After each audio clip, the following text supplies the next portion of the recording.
मन में कई तरह के विचार आते हैं। कभी कभी तो ना चाहते हुए भी मन में अश्लील विचार आ जाते हैं। लेकिन महात्मा गौतम बुद्ध की इस कहानी से आपके विचारों में बदलाव आएगा। मनुष्य का मन बहुत ही चंचल होता है और इसलिए मन में कई तरह के विचार उत्पन्न होते हैं। क्षण भर में ही व्यक्ति का मन कई चीजों को सोचने लगता है। इसलिए तो कहा जाता है कि मन को काबू करना आसान नहीं। लेकिन गौतम बुद्ध मन को नियंत्रित करने के आयामों के बारे में भी बता चुके हैं। मन में विचारों का आना गलत नहीं है कि लेकिन मुश्किल तब हो जाती है या विचार ऐसी परिस्थिति में गलत होते हैं जब मन में अश्लील विचार आते हैं। कभी कभी तो ना चाहने के बावजूद भी मन में अश्लील विचार आते हैं। अगर आपके मन में भी ऐसे विचार आते हैं तो गौतम बुद्ध की इस कहानी से आपके विचारों में जरूर बदलाव आएगा। अश्लील विचारों को कैसे रोकें? बुद्ध अपने भिक्षुओं को उपदेश देने के साथ ही उन्हें भिक्षाटन के लिए भेजते थे। एक बार उन्होंने अपने भिक्षु भरत को भिक्षा लेने के लिए एक श्राविका के घर भेजा। भरत पूरे रास्ते मन में यह सोचते हुए श्राविका के पास गया कि आखिर आज भिक्षा में क्या भोजन खाने को मिलेगा, क्योंकि भरत चंद्रवंश के राजकुमार थे और बुद्ध के सानिध्य भिक्षु के रूप में दीक्षित हुए थे। हमेशा भरत को महल में खाने के लिए स्वादिष्ट पकवान मिलते थे, लेकिन आज भिक्षा के रूप में उसे जो भी मिलेगा संतुष्ट होना पड़ेगा। श्राविका के घर पहुंचकर भरत ने भिक्षा मांगी। श्राविका ने भरत को बैठने के लिए कहा और भोजन लाने के लिए घर के भीतर चली गई। इधर भरत फिर से अपने प्रिय भोजन के बारे में सोचने लगे और जैसे ही श्राविका भोजन लेकर आई तो भरत अचंभित रह गए। भरत ने देखा कि श्राविका ने उनके लिए उनके पसंदीदा पकवान परोसे हैं और अपने प्रिय भोजन को देखकर वह खुश हो गए।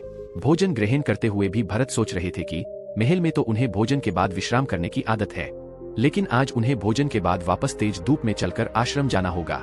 लेकिन भोजन के बाद श्राविका ने भरत को कुछ समय के लिए विश्राम करने का आग्रह किया। भरत फिर से खुश हुए कि आखिर आज उनके मन की सारी इच्छाएं कैसी पूरी हो रही है। इसके बाद भरत कुछ देर विश्राम करने लगे, लेकिन विश्राम करते हुए भी लेटे लेटे वह सोचने लगे कि आज तो मुझे भोजन के बाद विश्राम करने को मिल गया, लेकिन ऐसा रोज रोज नहीं होगा। जब भरत विश्राम के बाद उठे तो श्राविका ने कहा कि आप जब तक चाहे यहाँ ठहर सकते हैं। भरत अब समझ गए कि ये कोई संयोग नहीं हो सकता। उन्होंने श्राविका से कहा कि मुझे क्षमा कीजिए, क्या आप मेरा मन पढ़ सकती है? श्राविका ने हाँ में उत्तर दिया और कहा कि हाँ मैं मन पढ़ सकती हूँ।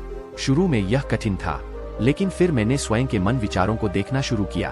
पहले मेरे विचारों की संख्या अनगिनत हुआ करती थी। इसके बाद मैंने विचारों पर ध्यान केंद्रित किया, बिना पक्ष विपक्ष के अपने विचारों को देखने लगी।